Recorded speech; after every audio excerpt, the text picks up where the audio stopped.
to the channel if you're new, or if you're not, I'm Alicia and I'm stoked you're here either way. Obviously, it's the holidays and I have noticed that a lot of people seem to be drinking less than before. I am not a drinker. I don't like the taste of alcohol. I don't like the way it makes me feel, and I always have a headache after, even if it's just a few sips. So I don't really feel a lot of incentive to drink, but I do get the appeal of going out for a cocktail or, enjoying something special. And in recent years, I have really gotten on the mocktail train. So I have some holiday mocktail recipes for you today. Yes! But when you look online for mocktail recipes, a lot of them are now using these non-alcoholic liquors, which to me sort of ruins it. I mean, if I'm not gonna have alcohol, I don't really wanna have to buy fake alcohol to be able to make a drink. So none of these require real or fake liquor. I will say though, these mocktails are intended to be a nice treat replacement. They are probably lower in calories because they don't have alcohol, but they're not healthified otherwise regarding the ingredients. That wasn't really the intention. It is the holidays after all. So of course, feel free to add alcohol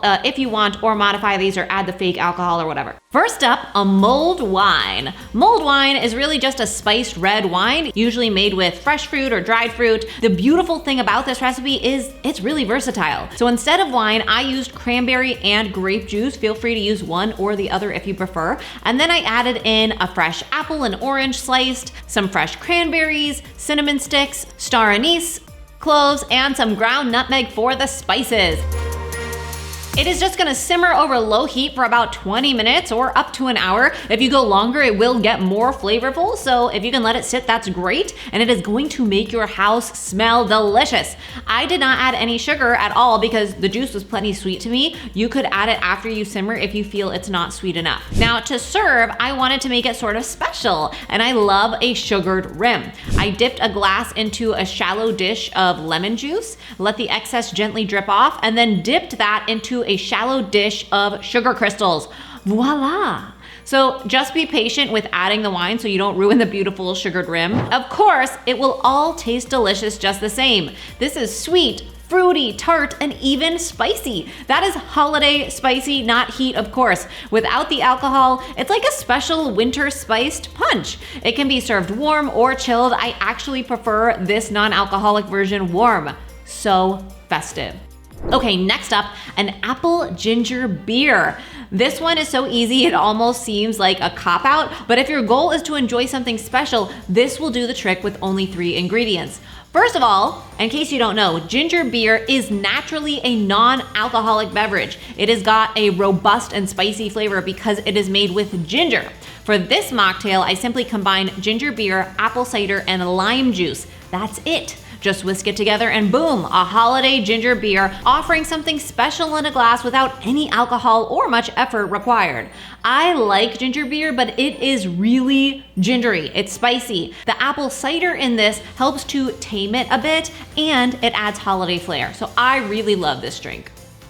Okay, I call this next one a hodgepodge holiday punch because honestly, it's just a jumble of ingredients that you can do differently every time. So it's a great way to use up leftover juices and fruits, and it's really hard to make it taste bad.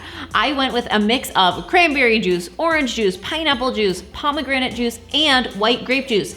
You can really just use any juices you like. Feel free to use, 2 or 3 or 7. It's fruit juice, it's gonna be fine. I added some sparkling water to give it a punch. You get it? That works, right? Sort of. You could also use ginger ale or Sprite, but something bubbly, and I don't need any more sugar because the juice is super sweet, so plain sparkling water was fine for me. And then add in your fruit. I went with cranberries, pomegranate seeds, and orange and lime slices. Yum, but you could add anything. I like this one served cold over ice. The various fruits give it that sweet and sour flavor, but of course it's juice, so it's mostly sweet. The bubbly water gives it a nice fizz, which makes it something special that I can enjoy that I wouldn't, necessarily make on a regular Tuesday, even though it is that easy.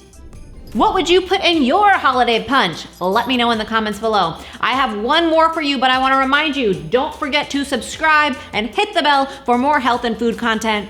I do appreciate it. Okay, we saved the best for last, a chocolate peppermint martini. Impressive looking, right? There's really nothing to it. So first, I dip the glass in regular chocolate sauce, the stuff that you use for chocolate milk, and then into a plate with crushed peppermint. Look at that pretty rim. For the drink itself, I combine milk of choice, dairy or non, sweetened condensed milk, oh yeah, chocolate syrup, or you could use cocoa powder if preferred, and peppermint extract. You do not need much peppermint extract. Less is more with this because you don't want it to taste like a cough drop martini, and definitely don't use mint extract because you don't want it to taste like a toothpaste martini. So just enough peppermint extract to let the peppermint flavor come through while still tasting the chocolate. OMG, this is my favorite of the day. I mean, anything with sweetened condensed milk is a win for me, but this is just so fun. Chocolate and peppermint is a classic holiday combination for a reason. It tastes like the holidays in a glass, and that crushed peppermint rim makes me so very happy. Well, there are some fun holiday mocktails. I have found that I can enjoy myself thoroughly, holidays or not, no alcohol required. In fact, I enjoy myself more because I don't have to feel sick the next day. So what are your thoughts? Mocktail or cocktail? Remember, you could totally add alcohol to these if you want, but just know that you don't have to. Also, if you didn't get my free holiday ebook featuring 12 delicious dried fruit recipes, I will link the video where the ebook is in the description box below. There's no email required to get that download. I hope that you have an amazing holiday season. I will see you soon, and remember, it's all a matter of mind over munch.